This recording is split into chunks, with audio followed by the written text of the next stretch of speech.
ça se trouve, tu as des certitudes qui sont complètement fausses. Mais comme tu es le plus intelligent ou cultivé de ton entourage, eh bien personne ne peut te contredire.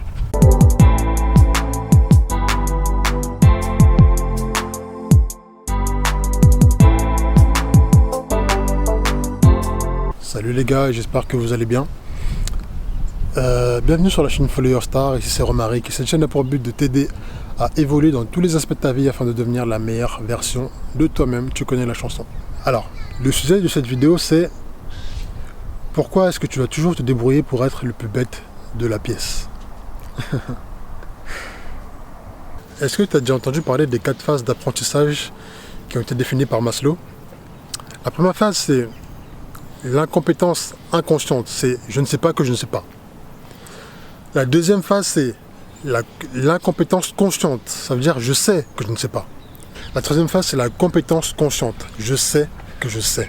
Et enfin la quatrième phase, la compétence inconsciente, je ne sais plus que je sais. À ce niveau-là, tu as atteint une expertise telle que c'est devenu automatique. Et j'ai l'impression que les gens en général sont dans les deux premières phases. L'incompétence inconsciente, donc je ne sais pas que je ne sais pas, et l'incompétence consciente, donc je sais que je ne sais pas. Et c'est à partir de là que, c'est à partir de l'incompétence consciente qu'il se provoque un déclic.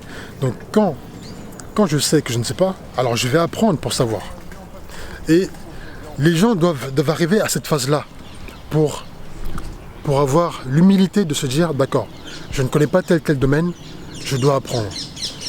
Et pour apprendre, il faut être coachable.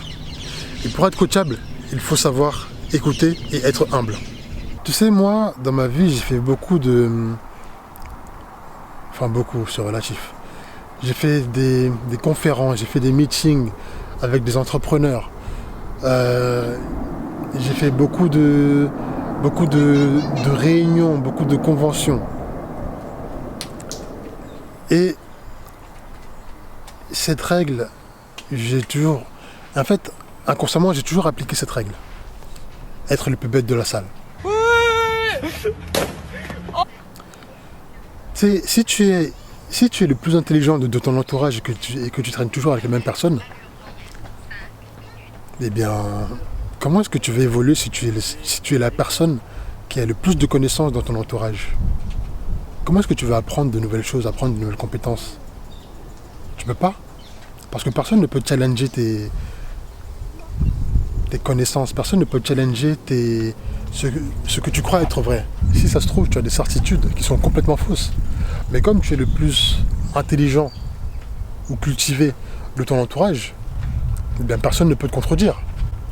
Alors que si tu traînes dans des sphères où il y a des mecs qui ont des boîtes, qui font des millions, qui entreprennent, qui sont indépendants financièrement, qui font de l'immobilier, qui font de la bourse, qui ont des business physiques, est-ce que tu penses que tu n'es pas, ou du moins, est-ce que tu penses que tu ne fais pas partie des plus bêtes de la pièce?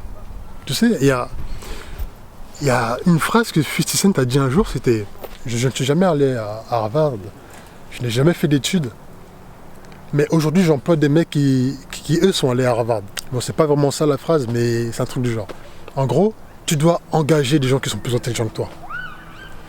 Et là où je trouve que c'est intéressant, c'est que quand tu traînes avec des gens qui sont plus intelligents que toi, mais tu apprends tellement,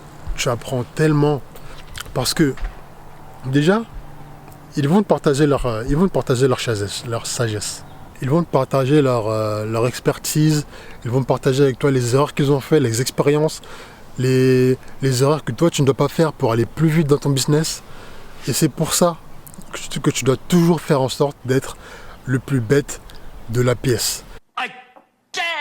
Tu sais, il y a des gens que je ne supporte pas. Il y a des gens qui n'ont pas la connaissance, mais qui vont quand même faire semblant parce qu'ils ont peur de se rabaisser devant l'autre. Tu sais, moi, ça me fait pas peur. Ça me fait pas peur de dire à quelqu'un, ça, je vois pas de quoi tu parles, je ne connais pas. On peut pas tout connaître dans la vie. On peut pas être expert en tout. Mais justement, c'est en ayant C'est en étant assez humble pour reconnaître que non, ça je connais pas, tu peux m'en dire plus, en ayant la curiosité même de poser la question, de dire ah ça j'ai jamais entendu parler de ça, est-ce que tu peux m'en parler, de quoi il s'agit. Ça c'est déjà intéressant. Déjà en face, ça prouve au mec que tu es intéressé, que tu es quelqu'un qui est curieux, donc qui a envie d'apprendre, et ça donne envie à la personne qui est en face de toi de partager son savoir. Donc les gars, ça c'est un très gros défaut. Arriver dans une conversation et faire croire qu'on connaît, arrêtez. Soyez humble. Et quand vous ne savez pas, avouez que vous ne savez pas, ce n'est pas grave. Ce n'est pas grave de ne pas savoir. Voilà, c'est une courte vidéo pour partager avec toi cette idée. J'espère qu'elle t'a plu. Si c'est le cas, n'hésite pas à me le dire en commentaire. Surtout, n'oublie pas de t'abonner, de liker et partager cette vidéo en masse. Et moi, je te retrouve dans la prochaine vidéo, mais surtout, n'oublie pas que celui qui suit sa propre étoile est toujours assuré d'arriver à bon port. À bientôt dans une prochaine vidéo. Ciao, ciao.